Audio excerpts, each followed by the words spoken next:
Brought to you by Sandeep University. Sandeep University, a UGC-recognized experience, a 250-plus acre world-class campus with complete academic facilities. Join Sandeep University today. Battle of Baramati 3.0.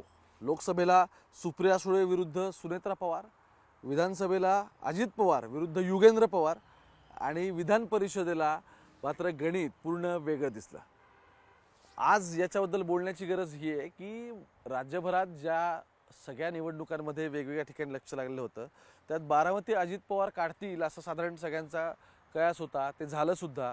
पण गंमत अशी आहे की बारामती नगर परिषद आणि माळेगावची नगर पंचायत या दोन्हीमध्ये काही इंटरेस्टिंग इक्वेशन्स होते आणि शेवटी सातव हे अजित पवारांचे उमेदवार हे जरी आता बारामतीचे नगराध्यक्ष होणार असले तरी सुद्धा महत्त्वाचं काय तर ज्या नगरपंचायतीमध्ये तावरे आणि दादा एकत्र आले होते तिथे जवळपास 4 कॅन्डिडेट आहेत की जे अपक्ष लागले, जे अत्यंत अनएक्सपेक्टेड या सगळ्यांसाठी होतं. हा व्हिडिओ सुरू करत असताना 2-3 गोष्टींचे संदर्भ आणि काय घडलं सगळ्या निवडणुकांमध्ये सांगणं जास्त महत्त्वाचं आहे. त्याचं कारणच असं आहे की बारामती मी थरली कव्हर करत होतो. सतत वेगवेगळ्या तिथे जाऊन स्टोरीज करणं, लोकांसोबत तिथे भेटणं बसणं सुरू होतं. बारामतीचा साधारण निकाल काय असेल हे याच्या आधी सुद्धा प्रेडिक्ट करता येत होतं.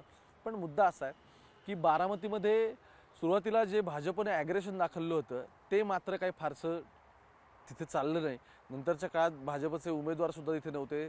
ते वेगवेगळ्या ठिकाणी फिरत नव्हते किंवा लोकांपर्यंत पोहोचत नव्हते किंवा बारामतीमध्ये भाजपची एंट्री होऊ नये किंवा बारामतीमध्ये भाजपला जास्त काही तिथे अपर हँड मिळू नये याची खबरदारी पॉलिटिकली अजितदादांनी घेतली असावी त्यांच्या वरिष्ठ नेत्यांसोबत बोलून. त्यामुळेच पुण्यातले कोणीही मोठे नेते बारामतीमध्ये प्रचाराला वगैरे या सगळ्यासाठी आले नाहीत.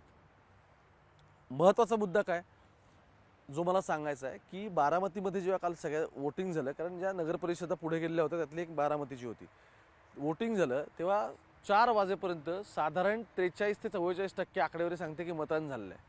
जेव्हा फायनल काउंट आला तेव्हा संध्याकाळी बारामतीमध्ये जवळपास 66% मतदान झालं. माझ्या माहितीनुसार 66.92% मतदान म्हणजे 67% मतदान झालं. एकूण 1,01,992 लोकांनी इथे मतदान केलं आणि प्लस महिला ह्या जवळपास 68,248 अशा होत्या. आणि संध्याकाळी जो फायनल काउंट होता बारामतीचा तो फायनल काउंट 67% जवळपास आला, 66.92. ह्याचं कारण असं आहे बारामतीमध्ये शेवटच्या टप्प्यामध्ये बऱ्यापैकी लोकांना बाहेर काढण्यात आलं. बऱ्यापैकी लोक म्हणजे एक तर 13 नंबरचा बूथ होता तिथे तर जवळपास मी तुम्हाला सांगतो त्या बूथवरती जवळपास मतदानाची वेळ 5:30 संपल्यानंतर पुढचे 1.5 ते पावणे 2 तास मतदान सुरू होतं. का तर जवळपास 700 ते 800 लोक आतमध्ये होती केंद्राच्या आणि त्यांना मतदान करू दिलं जावं याच्यासाठी तिथल्या अधिकारी सगळे तिथे थांबून राहिलेले होते.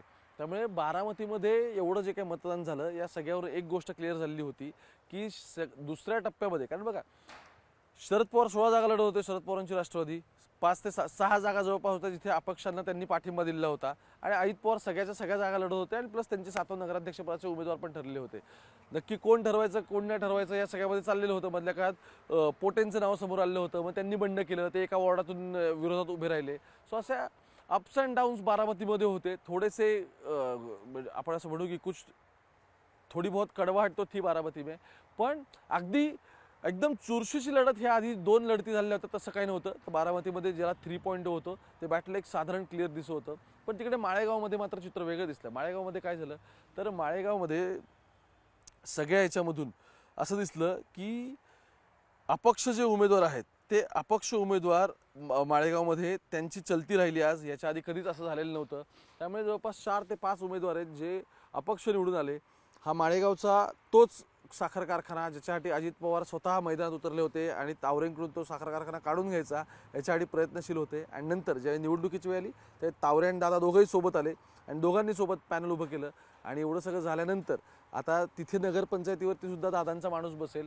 पण मुद्दा तो नाही आहे. मुद्दा हा आहे की कधीही अपक्ष तिथे निवडून येत नाहीत आणि असं असताना सुद्धा तिथे माझ्या माहितीनुसार नगरपंचायतीवरती सुयोग सातपुते हे माळेगावात इथून पुढे आता त्या नगरपंचायतीचं संपूर्ण काम बघतील. प्रचारात अजित पवार स्वतः होते का शेवटपर्यंत दिसले. शेवटच्या दिवशी सुद्धा माळेगावच्या साखर कारखान्यावर बसून नक्की कुठे किती मतदान झालं काय नाही याच्या सगळ्याच्या अपडेट अजित पवार घेत राहिले. त्यानंतर ते पुण्यात आले, पुढच्या वर्षी तिथे उमेदवारांच्या मुलाखती घेत राहिले. याच्या उरत शरद पवारांच्या राष्ट्रवादीमध्ये मात्र असं दिसलं की युगेंद्र पवार सगळं सांभाळतायत. मध्येच ते परत त्यांच्या लग्नाला पण जाऊन आले. त्यानंतर इकडे आल्यानंतर मग त्यांना पुन्हा लक्ष घालायला लागलं. पण 16च उमेदवार दिले होते, म्हणजे 41 मधले निम्म्याही जागा तिथे ते लढवू शकले नाहीत शरद पवारांची राष्ट्रवादी. आणि सगळ्यात वर्स्ट त्यामध्ये काय होतं तर सुप्रिया सुळे स्वतः एकदाही प्रचाराला आल्या नाहीत. आणि जेव्हा त्यांच्याशी बोलणं आलं त्या म्हटल्या आता निवडणुका कार्यकर्त्यांच्या आहेत. आता शरद पवार नाही आले हे समजू शकतो, कारण वर्षानुवर्ष अजित पवार आणि सगळे खालची जी दुसऱ्या फळीतली मंडळी ही सगळी मंडळी ही नगर परिषद बघत होती.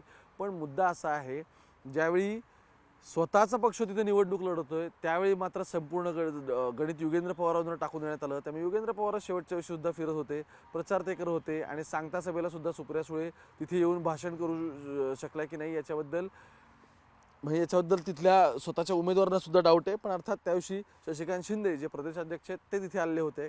पण शरद पवारांच्या राष्ट्रवादीकडून जेवढा जोर लावणं अपेक्षित होतं तेवढा मात्र तो काय लावताना कोणी दिसलं नाही. आणि त्याहून पुढे काय तर बारामतीतली एक महत्त्वाची घडामोड आहे जी येणाऱ्या काळात क्लिअर होईल. ते म्हणजे दोन्ही पवार राजकीयदृष्ट्या एकत्र येण्याच्या ज्या हालचाली सगळ्या सुरू आहेत, कदाचित त्याचंच हे जोतक नाही ना, हे याचं उत्तर आपल्याला येणाऱ्या काळात नक्की मिळेल. तुम्ही मुंबई तक बघत राहा. कॅमेरा पर्सन गोपाळ सोबत ओमकार वाबळे थेट पुण्यामधून.